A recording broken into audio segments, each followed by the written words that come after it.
शुरू करते हैं। तो पहला क्वेश्चन, ये जो डाउट था तुम लोग का, है ना, क्या दिया है क्वेश्चन में देखो।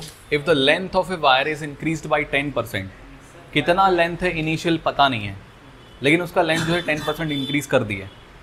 Keeping the volume constant, volume में कुछ भी छेड़छाड़ नहीं हुई है ना, वॉल्यूम चेंज नहीं हुआ है, कीपिंग वॉल्यूम वही है। Find the percentage increase in resistance. तो देखो, जब हम किसी वायर का लेंथ इंक्रीज करते हैं तो उसका रेजिस्टेंस भी इंक्रीज होता है। तो वही पूछा है कि अगर हम किसी वायर को का लेंथ 10% इंक्रीज कर दे, खींच दे उसको, 10% उसका लेंथ बढ़ा दें, तो उसका रेजिस्टेंस कितना बढ़ेगा। वॉल्यूम कांस्टेंट है, ठीक है, वॉल्यूम कांस्टेंट है। तो देखो हमने पढ़ा हुआ है फॉर्मूला क्या होता है आर का, in terms of volume rho L square upon V, यही होता है फॉर्मूला, ठीक है।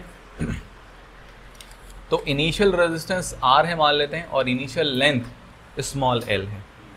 फाइनल लेंथ एल डैश मान लेते हैं, और एल डैश कितना हो जाएगा, पहले लेंथ था एल और अब उसका 10% इंक्रीज करा दिए, तो L plus 10% of small L, ऐसा हो जाएगा।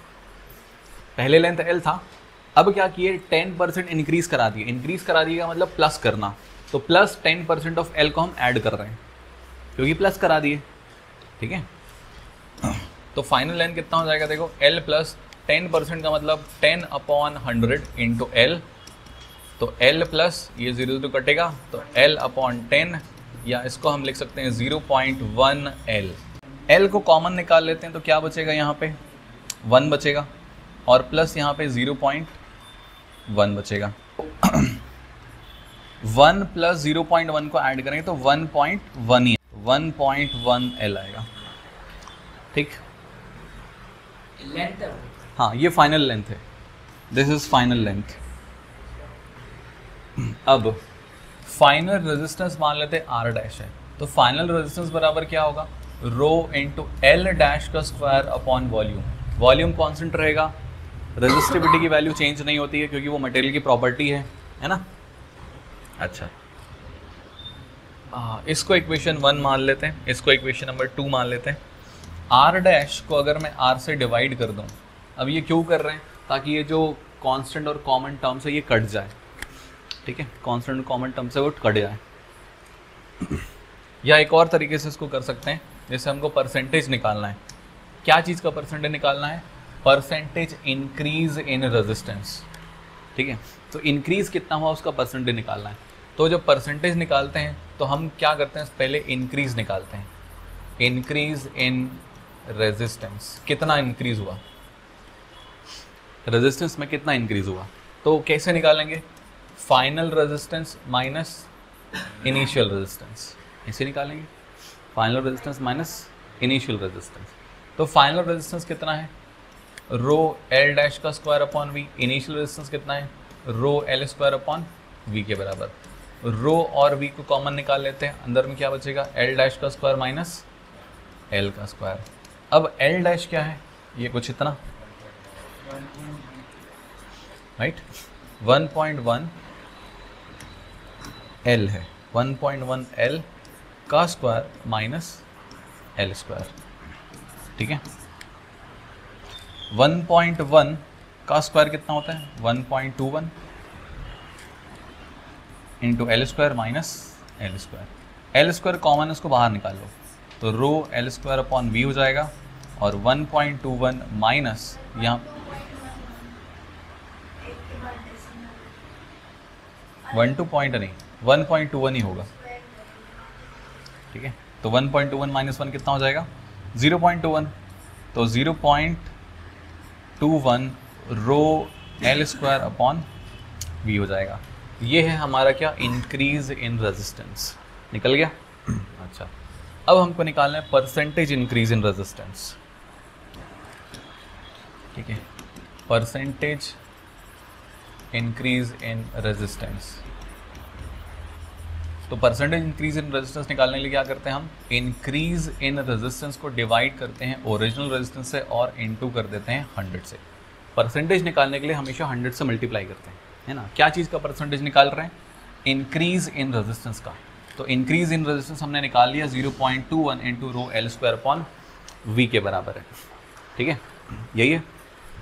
ओके, तो यहाँ पर हम डाल देते हैं 0.21 rho L square upon V upon R की वैल्यू क्या है, ये भी rho L square upon V के बराबर और इंटू 100। ये पूरा टर्म कट जाएगा, क्या बचेगा 0.21 इंटू 100 और 0.21 को 100 से मल्टीप्लाई करेंगे तो ये आएगा 21%। हम चाहें तो ये rho L square upon V है ना, ये आर की ही तो वैल्यू है, इसकी जगह पे हम आर लिख सकते थे, जैसे 0.21 इंटू आर, फिर यहाँ पे भी आर और यहाँ पे भी आर लिख देते, ठीक है ऐसा। तो 21% जो है वो इंक्रीज होगा रेजिस्टेंस में। क्लियर हुआ, समझ में आया? ओके, ये पहला क्वेश्चन था। नेक्स्ट क्या है, और क्या चीज़ में डाउट है? कौन सा नंबर?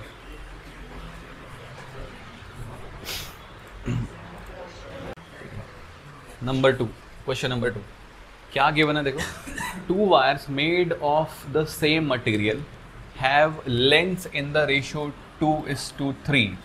2 वायर है और दोनों का जो लेंथ है उसका रेशियो दिया है 2:3। दोनों सेम मटेरियल से बने हुए हैं, दैट मीन्स उन दोनों की रेजिस्टिविटी सेम रहेगी, ठीक है। And radii in the ratio 3:2। Radii में जो रेशियो है वो 3:2 दिया हुआ है, ठीक है। लेंथ का रेशियो है 2:3 और रेडियाई का रेशियो है 3:2। क्या निकालना है? Find the ratio of their resistances. दोनों के रेजिस्टेंसेस का रेशियो निकालना है। तो मान लेते हैं एक वायर 1 है और दूसरा वायर 2 है, मतलब पहले वायर को हम 1 से डिनोट करेंगे, दूसरे वायर को हम 2 से डिनोट करेंगे, ठीक है।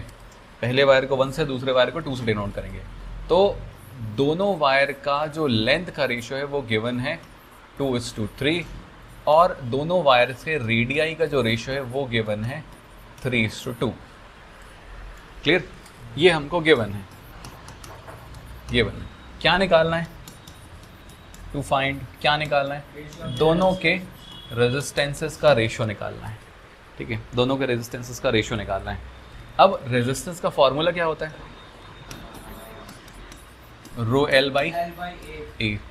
ए मतलब क्रॉस सेक्शन एरिया और क्रॉस सेक्शन एरिया बराबर क्या होता है? पाई आर स्क्वायर, यही होता है। अब क्योंकि यहाँ पर रेडियस दिया हुआ है तो हम ये वाला फॉर्मूला अप्लाई करेंगे, rho L upon pi R square. Clear?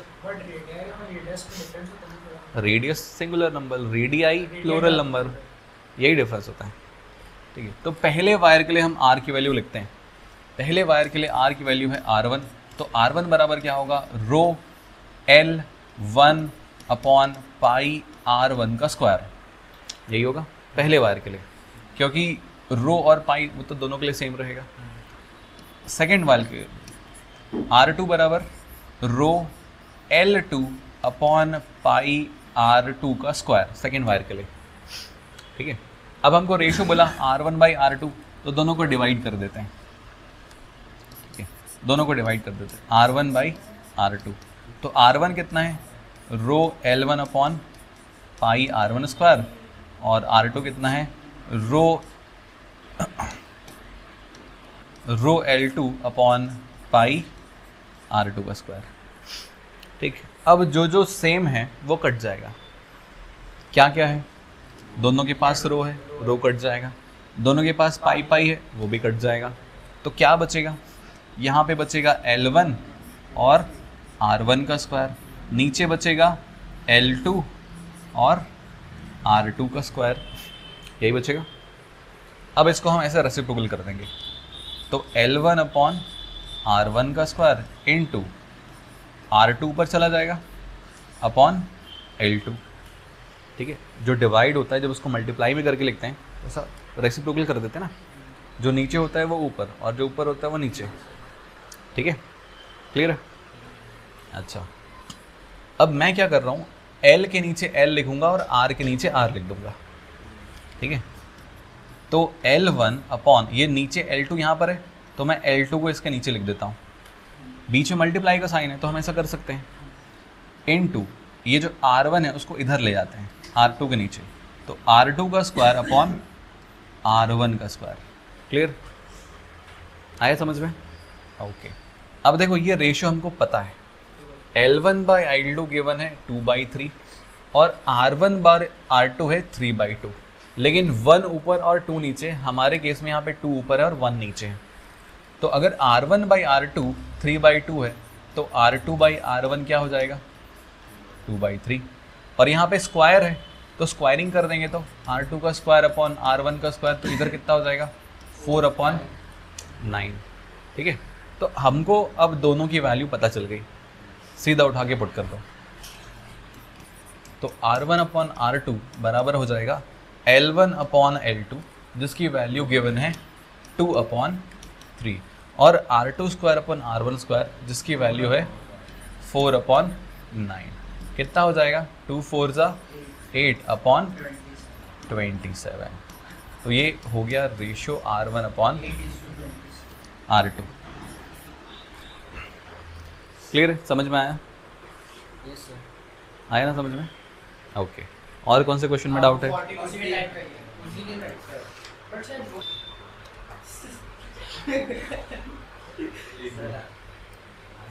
आधा पीडीएफ देखे ही नहीं? क्यों नहीं देखे? उसको पिन करके ना ऊपर लग लो, जो ग्रुप है उसको पिन करने का ऑप्शन आता है, हाँ पिन करके ऊपर लग लो सबसे टॉप में।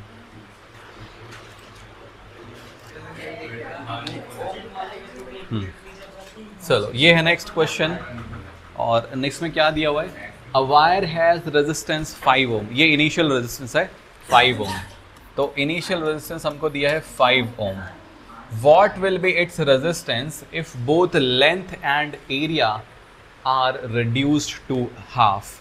तो मान लेते हैं initial area, initial length L है और इनिशियल एरिया A है, मान लेते हैं इनिशियल लेंथ L है और इनिशियल एरिया A है। ठीक है, इसको लिख दूँ क्या मैं? लिख देता हूँ। तो ये है अपना इनिशियल रेजिस्टेंस, ठीक है, इसको भी लिख देते हैं। देखो एग्जाम में कैसे सॉल्व करना है, लेट इनिशियल लेंथ L है एंड इनिशियल एरिया A है। ठीक है,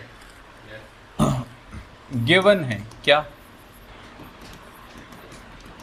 इनिशियल रेजिस्टेंस गिवन है 5 ओम, इसको हम R मान रहे हैं, 5 ओम को R मान रहे हैं।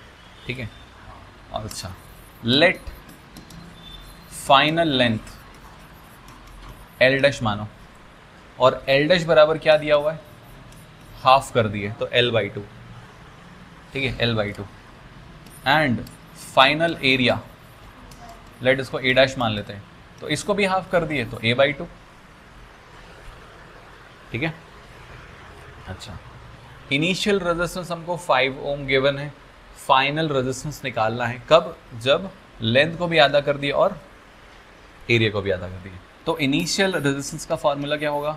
R = ρL/A, ये इनिशियल रेजिस्टेंस है।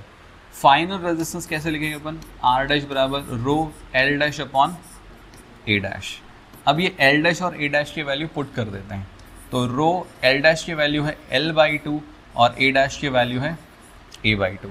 देखो दोनों के नीचे से 2 कट जाएगा, है ना, तो क्या आएगा ρL/A। तो ये तो R की ही वैल्यू है, दैट मीन्स जो R डैश है उसकी वैल्यू क्या हो जाएगी? R के बराबर हो जाएगी, मीन्स 5 ओम।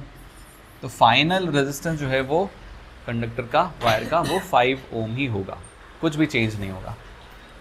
क्लियर? डबल में भी सेम ही होगा।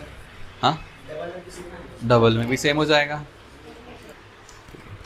चलो नेक्स्ट क्वेश्चन है, a wire of given material having length small l and area of cross section capital A has a resistance of 10 ohm.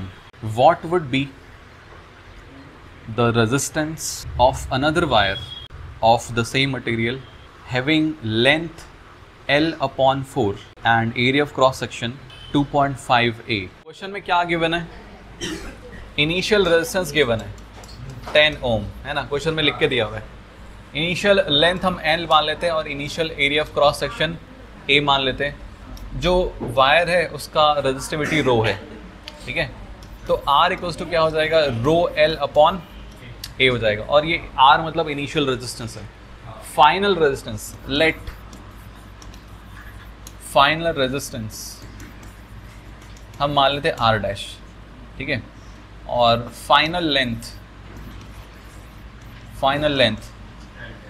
L dash, और एल डैश क्या है? L/2। L/4 है। अच्छा L/4 है, okay okay, L/4 है। अच्छा final area क्या है? Final area 2.5 times of area है ना, इसको A डैश मान लेते हैं। तो R डैश बराबर क्या होगा? रो L dash upon A dash, यही होगा। तो रो L डैश की वैल्यू हो जाएगी L/4 और A डैश की वैल्यू हो जाएगी 2.5 टाइम्स ऑफ A। देखो ये 4 नीचे चला जाएगा, तो रो L/4 into 2.5 times of A हो जाएगा, ठीक है। 2.5 को 4 से मल्टीप्लाई करेंगे तो कितना आएगा?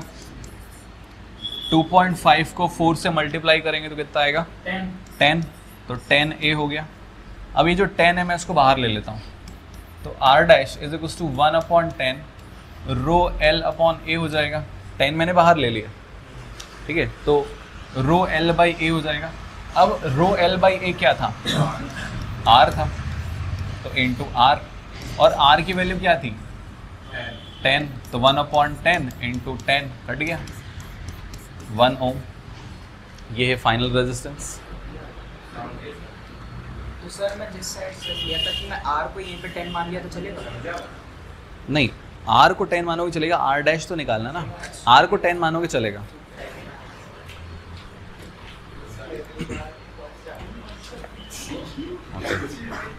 चलो नेक्स्ट क्वेश्चन है, a silver wire has diameter 0.4 millimeter 0.4 millimeter and resistivity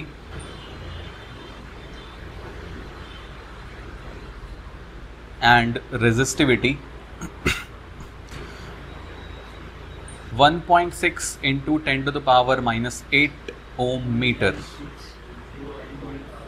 1.6 into 10 to the power minus 8 ohm meter. How much length of this wire is required to make 1 ohm coil? Conversion थोड़ा देख लेते हैं। तो 1 millimetre है, अगर इसको metre में convert करना है तो इंटू 10 टू द पावर -3 लगा दो, ठीक है, इंटू 10 टू द पावर -3 लगा दो। अगर 1 सेंटीमीटर है, इसको अगर मीटर में कन्वर्ट करना है तो इंटू 10 टू द पावर -2 लगा दो। अगर 1 सेंटीमीटर स्क्वायर है, यानी कि एरिया है, इसको अगर मीटर स्क्वायर में कन्वर्ट करना है तो इंटू 10 टू द पावर -4 लगा दो और ये मीटर स्क्वायर हो जाएगा। अगर 1 मिलीमीटर स्क्वायर है, इसको अगर मीटर स्क्वायर में कन्वर्ट करना है तो इंटू 10 टू द पावर -6 लगा दो, into 10 to the power -6 millimetre के केस में लगाना है, ठीक है। अच्छा 1 माइक्रोमीटर दिया हुआ है, तो माइक्रो का मतलब होता है 10 टू द पावर -6 होता है, ठीक है। अगर एंगस्ट्रॉम दिया हुआ है तो इसका मतलब होता है into 10 to the power -10 metre, ठीक है। 1 किलो दिया हुआ है तो किलो का क्या मतलब होता है? 10 टू द पावर 3, ठीक है, 10 टू द पावर 3 किलो का मतलब। मेगा का मतलब क्या होता है? मेगा, तो 10 टू द पावर 6। क्लियर? अब इस क्वेश्चन को सॉल्व करते हैं। तुम लोग करोगे या मैं? चलो ठीक है, तुम लोग करो पहले, फिर मैं बताऊंगा। चलो बताओ क्या गिवन है क्वेश्चन में? रेजिस्टिविटी आई थिंक गिवन है, राइट? कितने गिवन है? 0.4। कहाँ 0.4 रेजिस्टिविटी है जी? 1.6 into 10 to the power -8 ohm metre. Length कितना गिवन है? लेंथ निकालना है, ओके। और क्या गिवन है? डायमीटर गिवन है 0.4 मिलीमीटर, तो 0.4 इंटू 10⁻³ मीटर, ठीक है, ये हो गया डायमीटर। तो रेडियस बराबर कितना आएगा? इसको आधा कर दो। अच्छा, जब आधा करो तो सिर्फ ये 0.4 का आधा होगा ना, ये 10 के पावर को कुछ नहीं करना है, तो 0.4 डिवाइड बाई 2, तो ये आएगा 0.2 इंटू 10⁻³ मीटर, ये हो गया रेडियस, ठीक है। लेंथ निकालना है, फॉर्मूला क्या होता है? R equals to rho L upon A for area, ठीक है। तो रो L अपॉन एरिया मतलब πr² होता है। हमको क्या निकालना है? L निकालना है। तो L को एक साइड रखिए, बाकी सबको इधर भेज देंगे, तो यहाँ पे जो नीचे है इधर जाके ऊपर हो जाएगा, तो R इंटू πr², और ये जो रो है ये आ जाएगा नीचे, is equals to L। Clear? तो L इज इक्वल्स टू हमने क्या निकाल लिया? R into πr² upon rho. अब सारी वैल्यू हम पुट कर देंगे, ठीक है। R कितना दिया है? R दिया है क्या? 1 दिया है, ओके। R की वैल्यू 1 ओम गिवन है, पाई की वैल्यू 22/7, और रेडियस हमने निकाल लिया। R की वैल्यू है 0.2 इंटू 10⁻³ और इसका स्क्वायर, ठीक है, upon rho is given 1.6 into 10⁻⁸, ये गिवन है। अब इसको सॉल्व करना है, तो कितना होगा? देखो, ये है 22 इंटू 0.2 का स्क्वायर करेंगे तो कितना आएगा? 0.04 आएगा, इंटू 10⁻³ का स्क्वायर करेंगे तो -6 आएगा, अपॉन 16 7 कितना होता है? 16 7 टेबल याद नहीं है? 112, ओके, 1.12 है, नहीं 1.12 नहीं आएगा, 11.2 है ना, 16 7 11.2 इंटू 10⁻⁸। क्लियर? ओके। यहाँ से भी पॉइंट हटा देते हैं, तो 22 इंटू ये हो जाएगा 4, और इसका जो पॉइंट हटेगा तो यहाँ पे बढ़ जाएगा 10⁻⁸, अपॉन 11.2 इंटू 10⁻⁸। देखो ये 10⁻⁸ पूरा का पूरा कट गया, क्या बचा? 22 इंटू 4 88 अपॉन 11.2, इतना मीटर आएगा। अब इसको 88 को 11.2 से डिवाइड करेंगे तो ये आएगा 7.86 मीटर। लिखो, नेक्स्ट क्वेश्चन है, let the resistance of an electrical component remains constant while the potential difference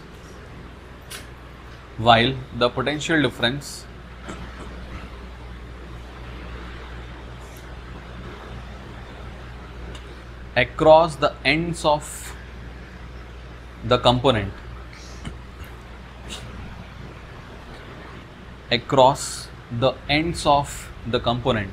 decreases to half of its former value,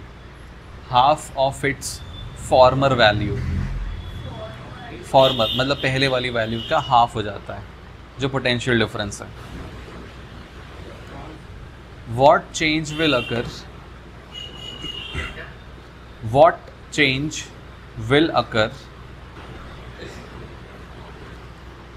with current through it? चलो, क्वेश्चन में क्या गिवन है? एक इलेक्ट्रिकल कंपोनेंट गिवन है और उस component का रेजिस्टेंस कांस्टेंट रहता है, ठीक है। तो गिवन है हमको कि जो R है वो कांस्टेंट होता है हमेशा, और मान लेते इनिशियल पोटेंशियल डिफरेंस है V, और इनिशियल करंट है I, ठीक है, इनिशियल करंट I है। तो अगर हम यहाँ पे ओम्स लॉ लगाएं तो V इज इक्वल टू क्या होगा? I इंटू R, तो I इज इक्वल टू क्या हो जाएगा? V अपॉन R होगा। R को हमने V के नीचे भेज दिया, ठीक है।